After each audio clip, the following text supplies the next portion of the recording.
मित्रांनो, तुम्हाला त्या माकडाची आणि तिच्या पिल्ल्याची गोष्ट माहिती आहे का?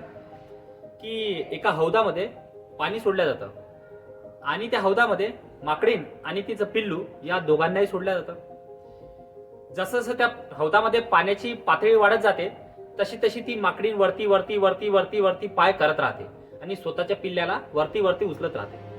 मित्रांनो, एक वेळ अशी येते की त्या हौदाचं पाणी त्या माकडीणीच्या गळ्यापर्यंत येतं. तेव्हा ती काय करते?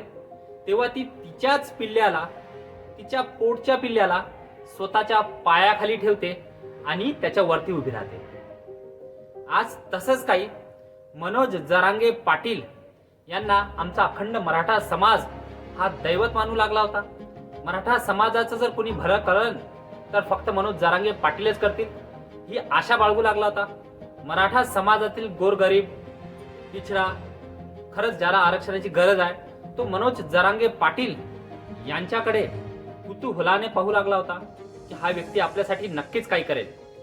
पण जेव्हा स्वतःच्या मेव्हण्यावरती आलं, स्वतःच्या घरावरती आलं, तेव्हा ह्याच पाटलांनी पंकजा मुंडे ज्यांच्या विरोधात प्रचार करून त्यांना पाडण्याचं काम केलं, त्यांच्यासमोर शरणागती पत्करून सुरेश धस जे मराठा समाजाचेच आहेत आणि संतोष भैया देशमुख यांना न्याय मिळवून देण्याचा कठोर प्रयत्न करत आहेत, त्यांची सुपारी घेतली का? नमस्कार मित्रांनो, माझं नाव गोपाल काळे आणि तुम्ही बघत आहात द सेकंड ओपिनियन.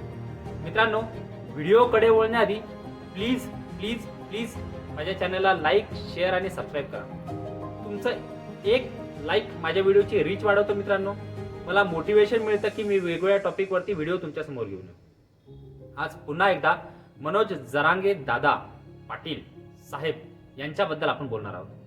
मित्रांनो, माहिती असेल तुम्हाला, मराठा आरक्षण हा मुद्दा काही नवा नाही.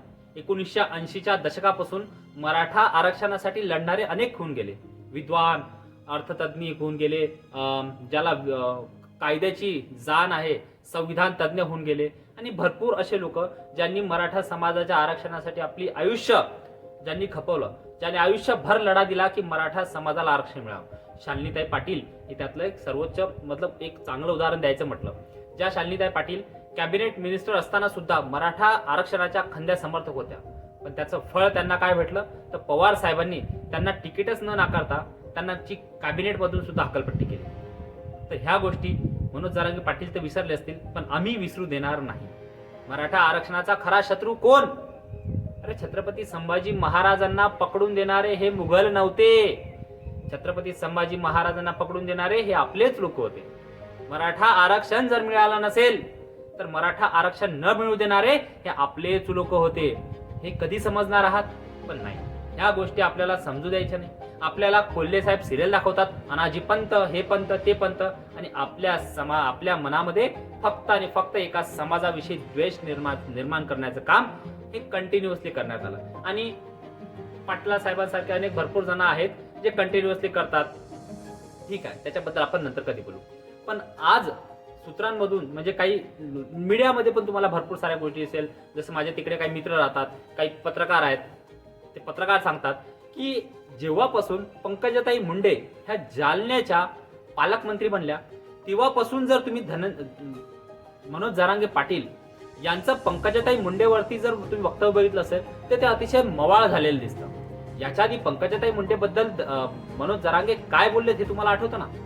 की त्यांना त्यांची जागा दाखवून टाकू, ते बर्बाद करून टाकू, खतम करून टाकू, त्यांच्या पिढीपर्यंत मनोज जरांगे पाटील पोहोचले होते. बजरंग बाप्पा सोनवणे यांना निवडून आणण्यासाठी मी कुणालाही समर्थन देत नाही. माझा आरक्षणाचा लढा हा समाजासाठी आहे. मी कुठल्याही पक्षाच्या बाजूने उभं न राहणारे मनोज जरांगे पाटील गल्लोगल्ली फिरले, सभा घेतल्या, एका समाजाला तुच्छ हिणवण्याचं काम केलं.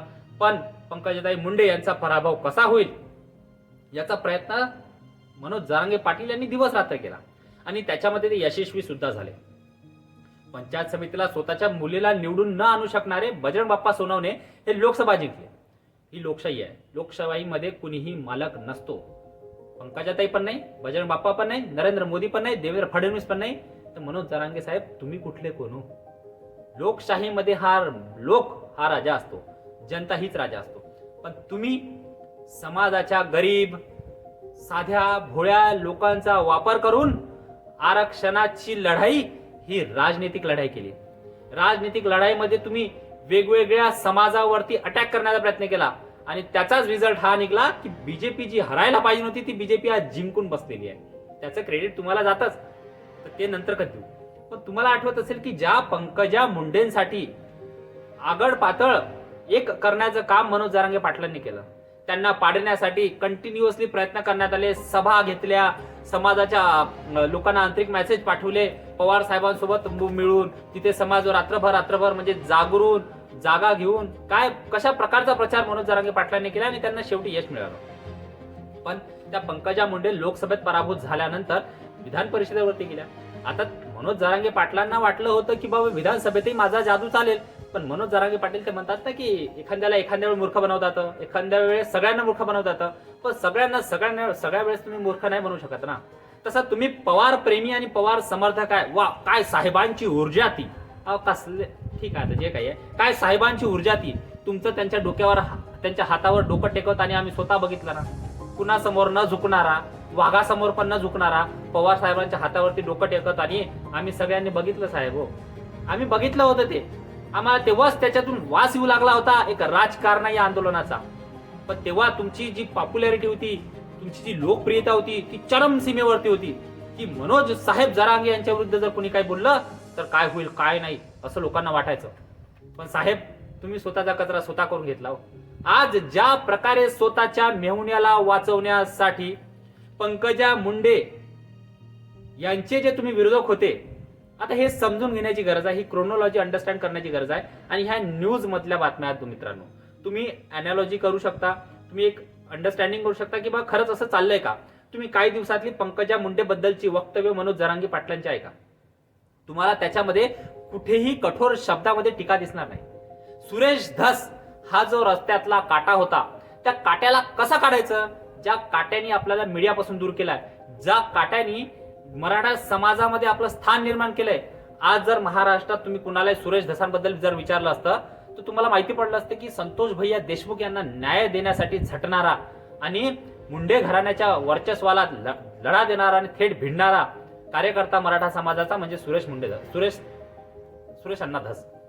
ठीक आहे, पंकजाताईच्या विरोधात ते होते, पंकजाताईच्या विरोधात त्यांनी लोकसभेनंतर विधानसभेनंतर जिंकून आल्यानंतर त्यांनी प्रचार वक्तव्य केले, हे त्यांचं ते बघत बसेल, हा राजकारणाचा.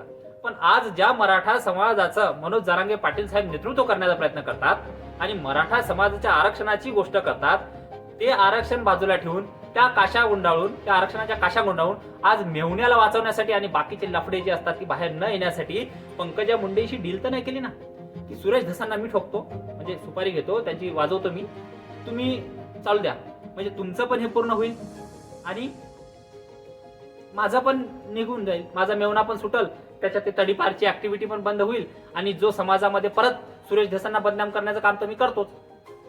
धनंजय मुंडेंना भेटले, धनंजय मुंडेंना भेटले काल पवार साहेब नरेंद्र मोदींना भेटले. पवार साहेबांसाठी नरेंद्र मोदींनी पाणी सुद्धा ग्लासामध्ये ओतलं. मग हेच पवार साहेब होते ना ज्यांचा पक्ष नरेंद्र मोदींनी, आता देवेंद्र फडणवीस नरेंद्र मोदींनी तोडला. त्यांची पण दुश्मनी असायला पाहिजे होती, अरे तू तर माझा पक्ष तोडला राजा आणि आता कशाचं पाणी पाचतो. पर्सनल संबंध महाराष्ट्राच्या राजकारणात, देशाच्या राजकारणात वेगळे असतात आणि पॉलिटिकल संबंध वेगळे असतात. तुमचा राजकीय विरोध असू शकतो, पण महाराष्ट्राच्या राजकारणात जी गंदगी पसरवण्याचं काम तुमच्यासारख्या लोकांनी केलंय, याच्यामुळे महाराष्ट्राचं राजकारण हे दूषित झालंय, महाराष्ट्राचं समाजकारण दूषित झालंय. आज शाळेत जाणारे विद्यार्थी सुद्धा एकमेकाची जात विचारू लागले. 10वी पर्यंत असताना जेव्हा कास्ट सर्टिफिकेट काढायला गेलो ना, तेव्हा आम्हाला समजलं की जात नावाची कोणती तरी गोष्ट असते, तेव्हा ते कास्ट सर्टिफिकेट भेटतं. त्याच्या आधी कास्ट सर्टिफिकेट काय असतं, आपली कास्ट काय आहे, हे पण जास्त डिस्कसच नाही व्हायचं, काही गरज नाही पडायची ना. पण आज 4थीतले 5वीतले पोरं विचारतात की तू कोणत्या जातीचा आहे. हे जातीचं विष महाराष्ट्रात पसरवण्याचं काम मनोज जरांगे पाटील तुम्ही केलंय. हे पाप हे फक्त आणि फक्त तुमच्या नावे लागेल. आणि आज स्वतःच्या मेवण्याला आणि स्वतःचं वर्चस्व राखण्यासाठी एका मराठा समाजाच्याच कार्यकर्त्याची सुपारी घेतली आणि त्याला वाजवण्यासाठी निघाले. राजकीय सुपारी म्हणतोय मी परत एकदा स्टार मार्क करून. का?